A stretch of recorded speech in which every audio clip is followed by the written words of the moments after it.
Hola, buenos días. Eh, Muchas gracias por la asistencia al webinar. Soy Julio Rocaful, socio del área concursal de AGM Abogados y estoy con mi compañera Vanessa Herrero de mi equipo. Eh, el, el título del webinar es ¿Esperar o no al concurso de acreedores? Ventajas e inconvenientes.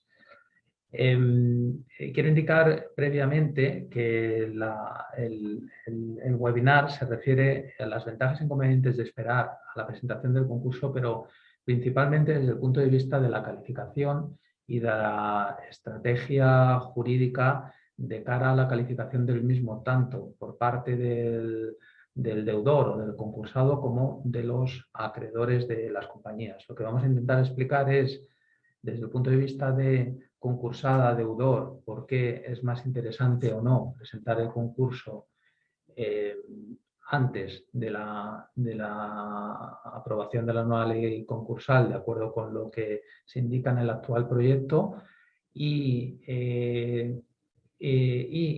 las ventajas que con este nuevo proyecto y se supone con la nueva ley concursal, desde el momento de su aplicación, tendrán los acreedores de las compañías que presenten el concurso de cara a la calificación y a la búsqueda de posibles responsabilidades de administradores, ya que creo que es lo más interesante o una de las partes más interesantes de cara a la estrategia jurídica, tanto en la presentación del concurso como en la búsqueda de responsabilidad de administradores. Por lo tanto, en un primer momento lo que vamos a hacer es una brevísima introducción de algunos hechos relevantes que se producen dentro del proyecto, se incardinan dentro del proyecto que dará lugar a la nueva ley concursal.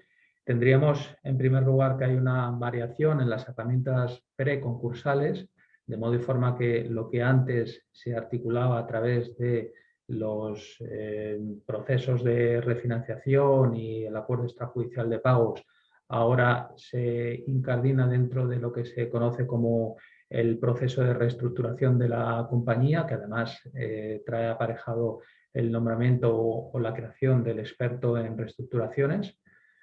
En segundo lugar, se crea un procedimiento muy novedoso, tanto para autónomos como para lo que se conoce como microempresas, entendiendo por estas aquellas que a la presentación de las cuentas anteriores a la presentación del concurso tenían menos de 10 trabajadores y un pasivo de menos de 2 millones y un volumen de negocio de menos de 2 millones. Para estas microempresas, de acuerdo con como se encuentra reflejado en el artículo 685 y siguientes del proyecto, para estas microempresas se establece un cauce específico de presentación de concursos, en donde en un primer momento ni siquiera necesitaremos abogado y procurador, se hace todo a través de una tramitación telemática, a través de formularios electrónicos o online, en donde el propio deudor podrá comunicar su situación concursal y en donde hay un procedimiento en donde en el propio formulario indicará si el procedimiento vamos a un concurso de continuidad o a un concurso de liquidación, con o sin transmisión del área de la unidad de negocio. En estos concursos para microempresas, con este volumen de negocio comentado y con estas características, las cuales se tienen que dar las tres, es decir, menos de 10 trabajadores, un volumen de negocio de menos de 2 millones y un pasivo de menos de 2 millones. Destacamos ahora en un primer momento, luego entraremos un poco más al detalle de la calificación de los mismos, destacamos que si en los formularios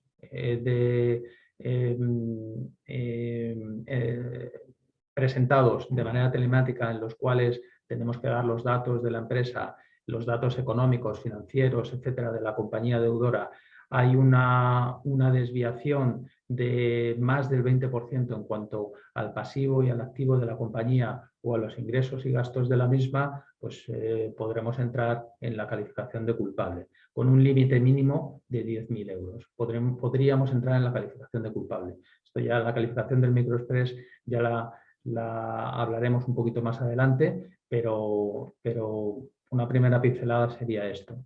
También indicar que en estos microconcursos no se producirá el nombramiento de un administrador concursal, sino solamente en la fase de liquidación del mismo y a solicitud del deudor o acreedores que representen el 20% del pasivo o el 10% si hay paralización de la actividad. Destacar que estos porcentajes, en estos porcentajes podemos unir grupos de acreedores, tanto en el de 20% como el de 10%, para solicitar la intervención del administrador concursal. Por lo tanto, ya tenemos un primer elemento que es muy diferenciador a la actual ley concursal, que es en este tipo de concursos, primero, no se necesita abogado para solicitarlo. Segundo, no nos nombrarán un administrador concursal y solamente nos nombrarán un administrador concursal cuando lo solicita el 20% o el 10% de los acreedores, y únicamente en la fase de liquidación del mismo. Continuamos con algunos hechos relevantes que se supone tendrá la nueva ley concursal, y es que se modifica el procedimiento de segunda oportunidad, que está dirigido, como todos sabemos, a personas físicas, consumidores y autónomos, de modo de forma que se podrá conseguir la exoneración del pasivo de los deudores, pero nunca se podrá conseguir la exoneración del pasivo respecto de la deuda pública o los créditos de derecho público. Igualmente comentar que entre las medidas que se suponen aumentarán la eficacia del procedimiento concursal está la agilización del procedimiento, se acortan plazos y, como hemos dicho, existe la posibilidad de que no se abra la pieza de calificación. Ahora la explicaremos con un poquito más de detalle. Existe la posibilidad de que no se abra la pieza de calificación y se acortan plazos, con lo cual se supone que se podrá producir una agilización en el procedimiento. Se favorece la aprobación de convenios a través de la dulcificación de los quórum para conseguir la aprobación de los mismos. En la actual ley concursal, los quórum para conseguir aprobación de convenios es verdad que a veces es complicado, no solamente entenderlos, sino sobre todo de aplicarlos, y en el nuevo proyecto los porcentajes son más sencillos de obtener y de aplicarlas. Se facilitan las ventas de unidades productivas. Aquí hemos de comentar que, si bien se agiliza ese proceso, tenemos el hándicap de que el ofertante y comprador deberá conservar la unidad productiva durante un periodo de 3 años, lo cual, pues bueno, si bien se agiliza el procedimiento, la compra o las posibles ofertas es posible que se vean minoradas en la cuantía de las mismas. Se agilizan las liquidaciones de las sociedades que no sean viables en cuanto a plazos, a trámite de liquidación, etcétera, y se crean incentivos a la retribución de los administradores, de modo y forma que, si el concurso se acorta o se agiliza, pues en pocas palabras cobrarán más, y si el concurso es más largo, pues cobrarán menos. Todo esto conllevará a que se produzca una modificación de la Ley Orgánica del Poder Judicial, en el sentido de que muchos asuntos que actualmente son llevados por los juzgados de lo mercantil pasarán a los juzgados de lo civil, para que también se puedan descargar de trabajo los juzgados de lo mercantil y se puedan hacer cargo de los concursos de una manera más ágil. En cuanto a la calificación del concurso y la responsabilidad del órgano social, que creo que es donde se produce, desde el punto de vista de estrategia jurídica, un cambio bastante importante, no solamente de cara al deudor, sino de cara a los acreedores y a la búsqueda de la responsabilidad.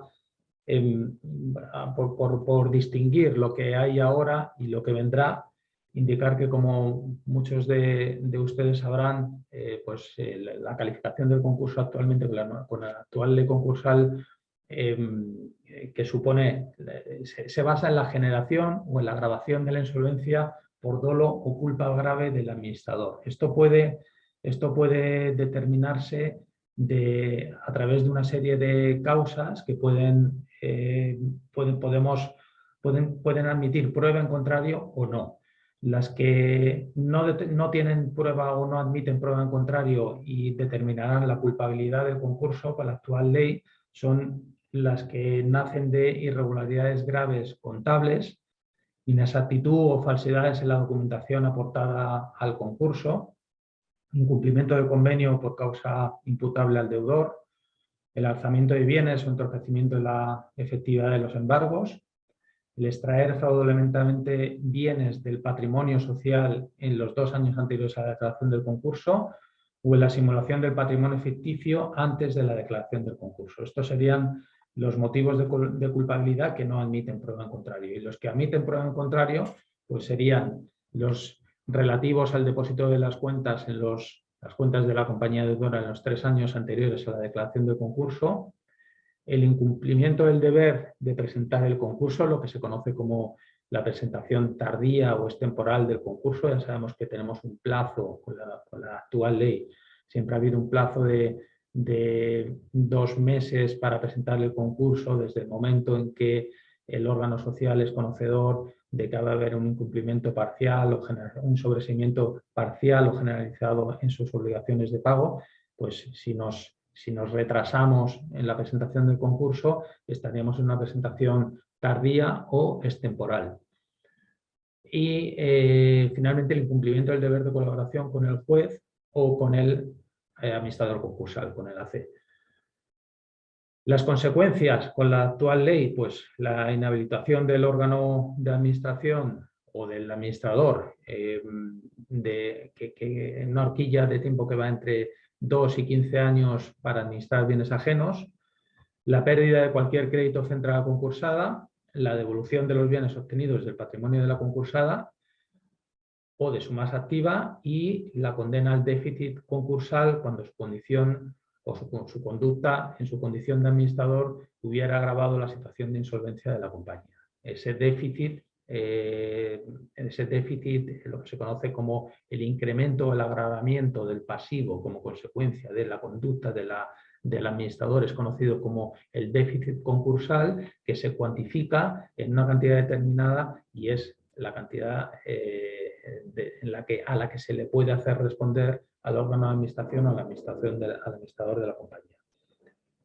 Las novedades en el proyecto de reforma respecto a las causas de culpabilidad. Bueno, en primer lugar, se añade un motivo de presunción sin prueba en contra a la culpabilidad, que sería la falta de reclamación por el deudor de las obligaciones de pago exigibles. Es decir, que el deudor haya hecho dejación en cuanto a reclamar a sus deudores determinadas cantidades en un periodo anterior a la declaración de concurso.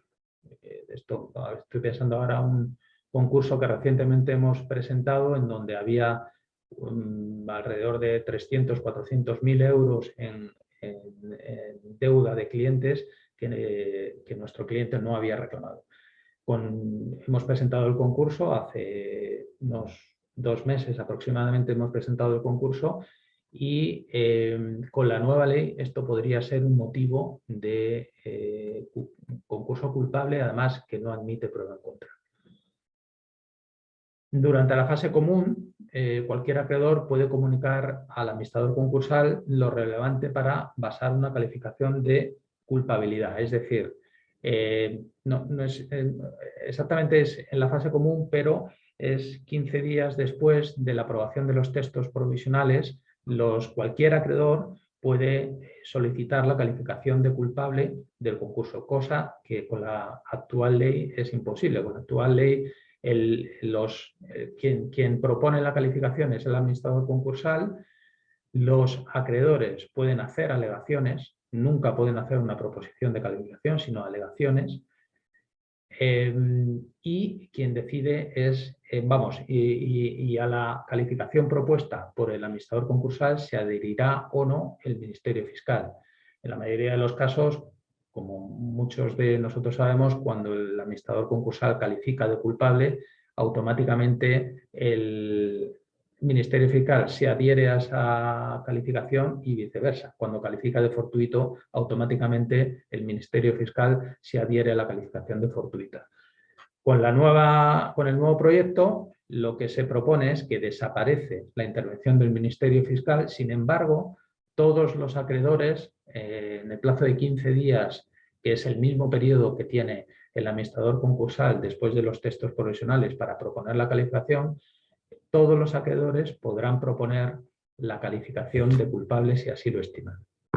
Se introduce la posibilidad de que los acreedores que representen el 10% del pasivo sean titulares de créditos por importe superior a 1 millón de euros y los acreedores públicos presenten informe de calificación. Actualmente solo se formulan alegaciones, como hemos dicho. Ahora todos los acreedores, siempre y cuando superen estos límites, pueden ser agrupados. Podemos tener acreedores que agrupados representen más del 10% o podemos tener acreedores que agrupados sean titulares de créditos por un importe superior a 1 millón. En estos casos podemos proponer la calificación. Yo sé, cuando el AC califica de culpable el concurso, cualquier acreedor podrá personarse y defender esta calificación dentro del procedimiento de calificación como si de una parte más se tratara.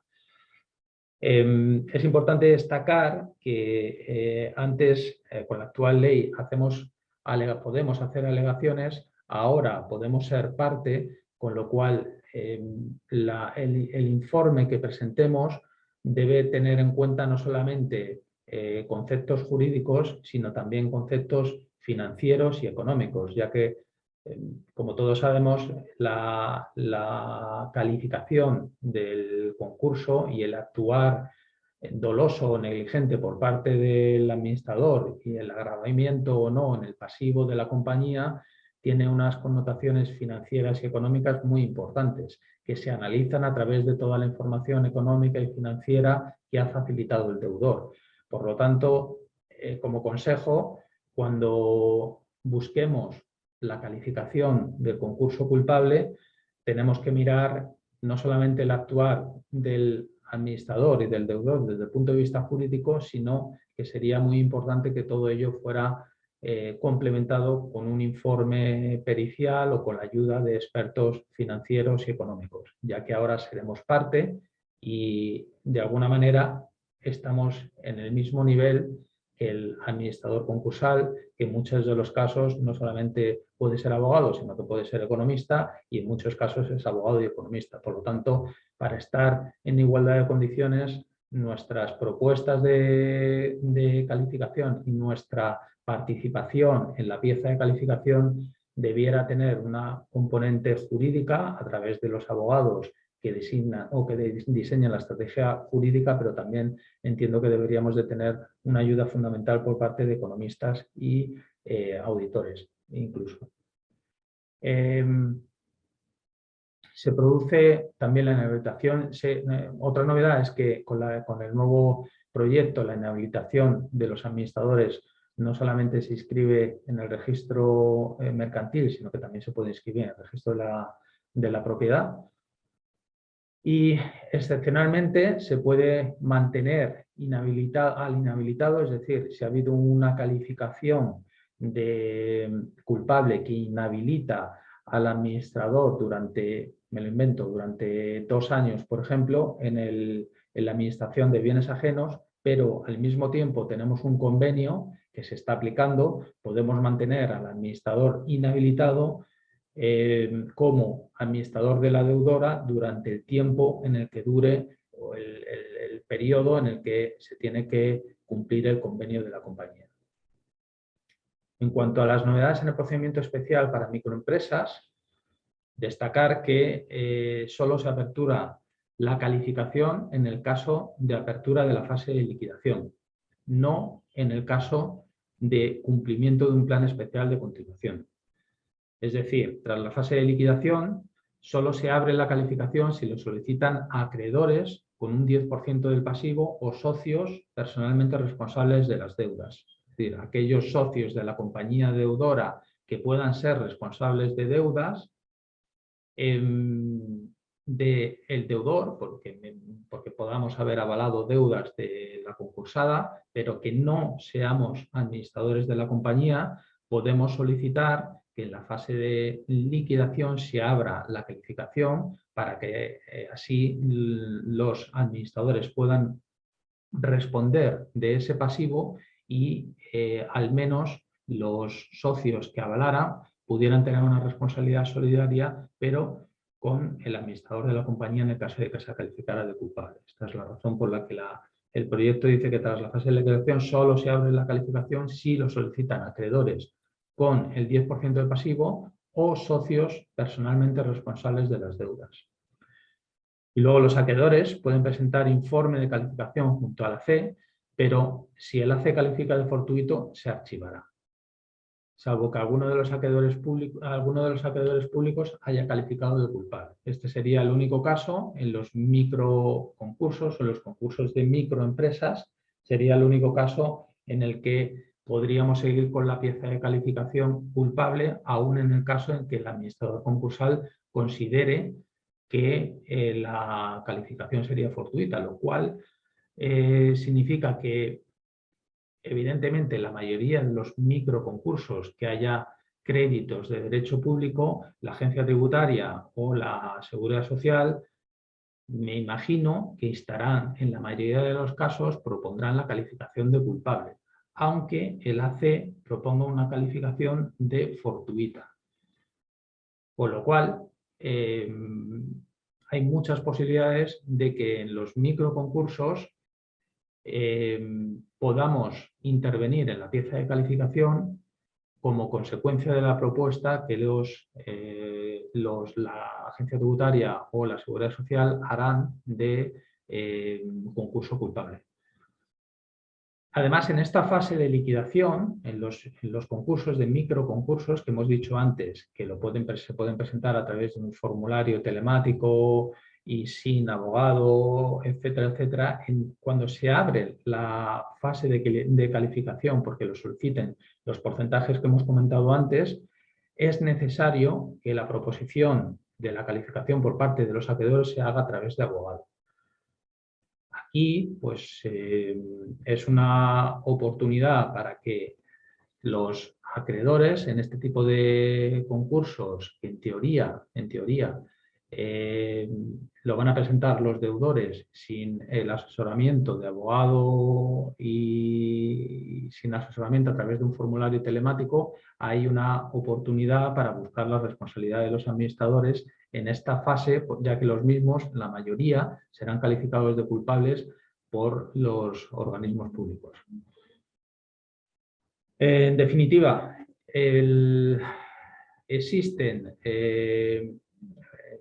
si tengo que presentar un concurso, tengo que aconsejar a un cliente presentar concurso antes de la entrada en vigor de la nueva ley, creo que desde el punto de vista de deudor concursal es más ventajoso y sobre todo desde el punto de vista de administrador y de calificación del concurso, para el cliente será más ventajoso presentar el concurso ahora, ya que la calificación intervendrá nada más que el administrador concursal como hasta ahora. Y si soy acreedor concursal, informar y que tengan en cuenta que con la entrada de la nueva ley se supone que los acreedores van a tener muchas más oportunidades, tanto en los microconcursos como en los concursos normales, de intentar buscar la responsabilidad de los administradores de la compañía y, por lo tanto, hacerles al menos responder del déficit concursal a través de los nuevos mecanismos de calificación. A partir de aquí, pues paso a mi compañera, le doy la palabra a mi compañera Vanessa Herrero, que expondrá las diferencias y las ventajas e inconvenientes de presentar el concurso express antes de la entrada en vigor de la nueva ley y a partir de la entrada en vigor de la nueva ley concursal, de acuerdo con lo indicado en el proyecto. Sí, las novedades que se introducen en el proyecto de reforma de ley concursal también alcanzan a lo que se conoce como los concursos sin masa, al concurso express. Actualmente, el concurso express se aplica en los casos en los que las empresas atraviesan una situación de insolvencia crítica, es decir, carecen de fondos absolutamente incluso para atender a los costes que se generan por la presentación del procedimiento concursal. Ni siquiera podrían atender incluso a los honorarios de un administrador concursal y no tienen actividad.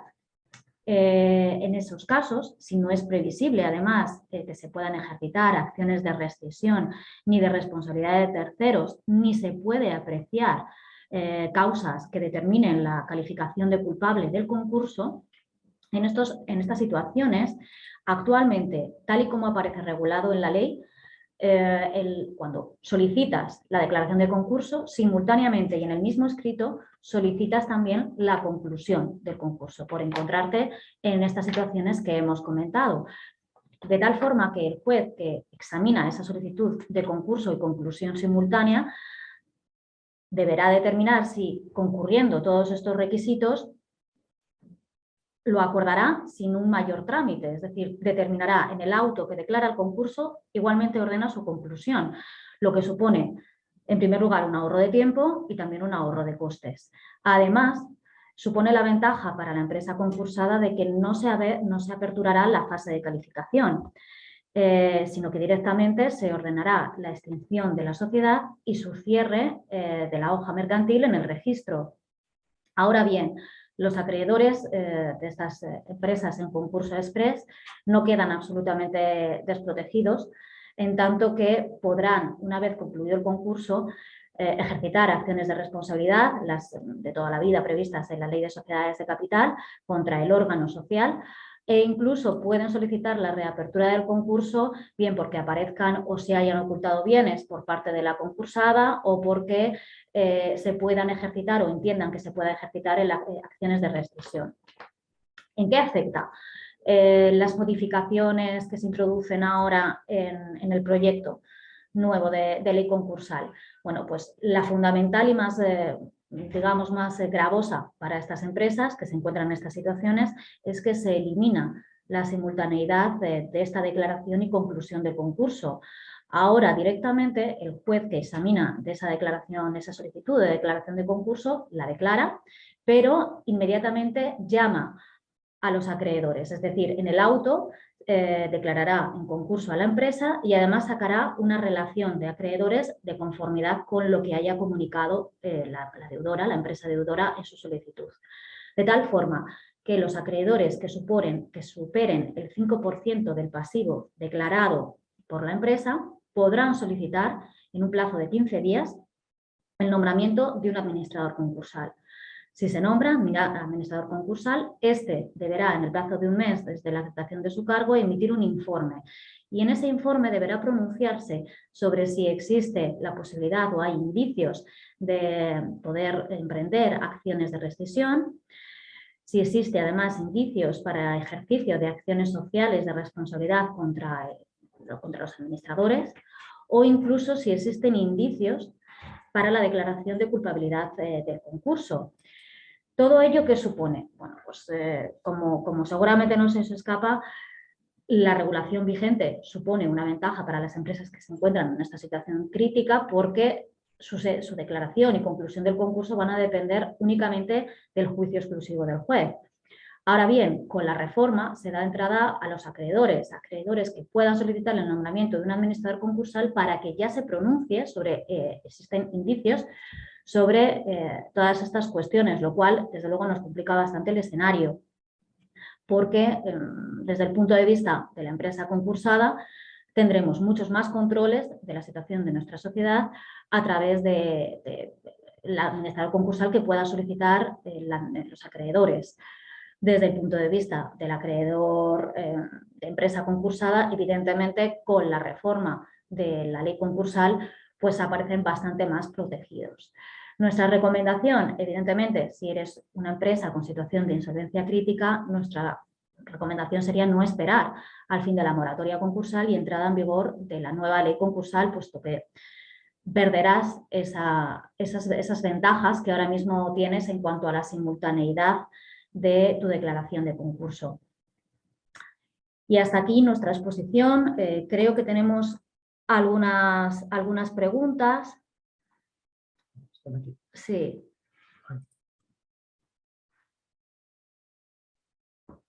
A ver, la primera pregunta es ¿cómo afecta la moratoria concursal a la responsabilidad de los administradores? A ver, en cuanto a la moratoria concursal, aquí sí es interesante la pregunta porque sí se está produciendo un malentendido en algunas empresas y es el pensar que la moratoria es una especie de amnistía en donde no va a pasar absolutamente nada por no presentar el concurso y seguir en situación concursal. Me explico. El hecho de que estemos en moratoria significa que, en primer lugar, el cómputo de las pérdidas y de los fondos propios negativos de la compañía no generará las obligaciones que habitualmente generan para los administradores de la misma. Es decir, no es necesario que se adopten acuerdos de disolución, liquidación de la compañía, ya que no computan esos fondos propios durante el periodo de la moratoria y, por lo tanto, si tenemos deudas con terceros, no hay necesidad de presentar el concurso de acreedores. Pero eso no significa que nosotros, por ejemplo, podamos pedir o hayamos pedido un ICO durante el periodo de moratoria concursal, hayamos continuado trabajando y perdiendo y aumentando la deuda de la compañía y además hemos generado un pasivo añadido que podría ser el importe del ICO que nos han prestado y continuemos con la empresa como si nada pasara, trabajando con nuestra actividad, perdiendo dinero, aumentando la deuda con clientes, etcétera, etcétera. No. La moratoria significa que en el caso de que tengamos que continuar con la actividad y hayamos pedido, por ejemplo, un préstamo, un ICO, podamos continuar con la actividad, pero sin aumentar el pasivo de la compañía. Si no hay posibilidades, pues debemos de presentar el concurso en este periodo, aunque sea un periodo de moratoria concursal. O sea, no significa, una cosa es del punto en el que partimos, de la situación de la compañía en la que partimos, cuando entró la moratoria y por motivo de la pandemia a lo que nos vimos abocados y a la situación concursal a la que nos hemos visto abocados, pero una cosa es esa y otra cosa es que con la excusa de la moratoria continuemos con la actividad, continuemos aumentando el pasivo, la deuda de proveedores de la compañía y no nos vayamos al concurso, porque en ese caso sí que podría el concurso ser declarado culpable aún cuando se hubiera producido ese déficit concursal durante la época de la moratoria concursal. Esto es importante que lo tengamos en cuenta. Hay otra pregunta que dice, ¿con el nuevo proyecto es posible agrupar acreedores que superen el 10% del pasivo a efectos de poder solicitar una calificación determinada? Sí, esto lo hemos comentado que no solamente es el 10% del pasivo o que se una o que se junte créditos que superen el 1.000.000 de euros. Cualquiera de los casos podemos agrupar acreedores para solicitar para solicitar la propuesta de calificación en el concurso podemos juntar acreedores de manera que superen estos porcentajes o este monto de pasivo. También nos preguntan, ¿en las propuestas de calificación conviene que intervengan economistas o auditores en la elaboración de las mismas? Sí, esto lo hemos indicado. Donde está la chicha, digamos, en la calificación es en los números de la compañía, en los balances, en las cuentas anuales presentadas. en la memoria y en los informes económicos.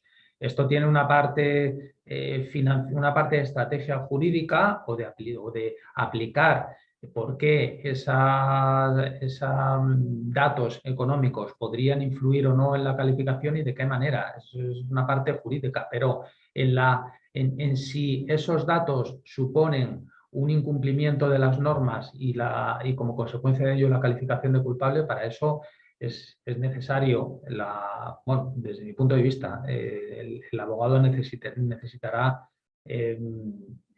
ayudarse de un equipo económico-financiero, como se hace en los anteriormente, como se hacía en los planes de refinanciación, y ahora se tendrá que hacer en los planes de reestructuración en la parte preconcursal. También se nos dice, ¿van a coincidir el fin de la moratoria y la entrada en vigor de la modificación del texto refundido de la ley concursal? Creo que la parte relativa a microempresas no entraría hasta el 1 de enero. ¿Cómo afectaría que no se diera esa coincidencia en el tiempo? Bueno, en este caso es cierto, vamos a ver, el procedimiento previsto para microempresas no nace de la necesidad de transponer la directiva europea, como ocurre con la reforma de la ley concursal que está en marcha. Entonces, digamos que el Gobierno ha creado este nuevo procedimiento ad hoc, porque no, como decimos, no está previsto en la directiva europea y tiene más manga para poder regularlo como el Gobierno estime. Por eso, en el proyecto ahora mismo lo que está fijado es que no entre en vigor de manera simultánea a la entrada en vigor de la propia reforma de la ley concursal.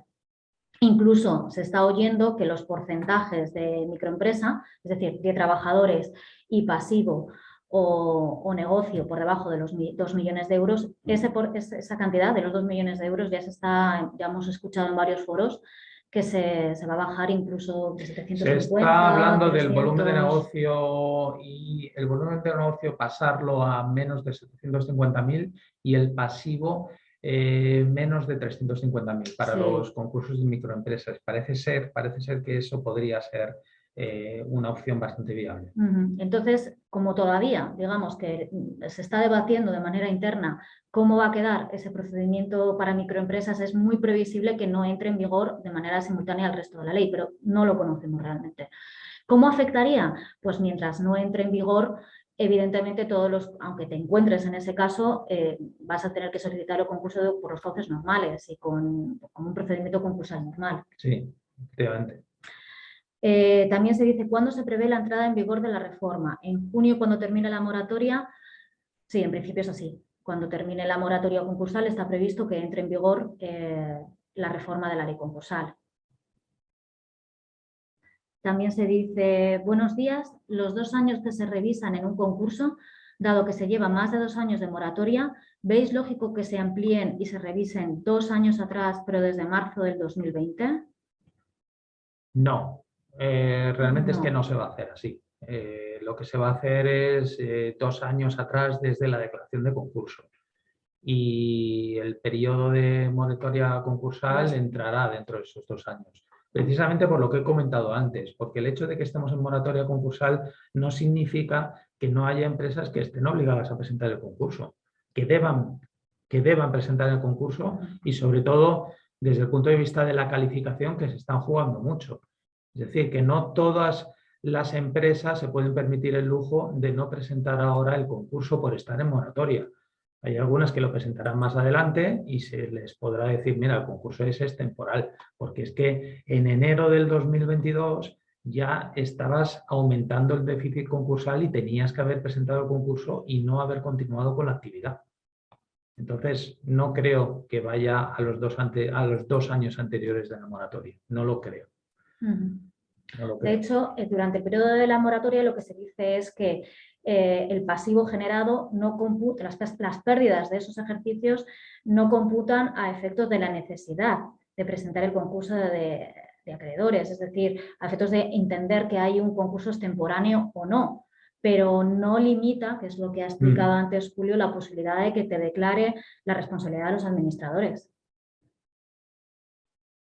No sé si hay alguna pregunta. Creo que no hay más preguntas. Adicional. No hay más preguntas por el momento. Bueno, en cualquier caso, pues, muchas gracias por la asistencia. Cualquier duda añadida o cualquier comentario que nos quieran hacer, estamos a su disposición y encantados de atenderle. Muchas gracias. Gracias, buenos días.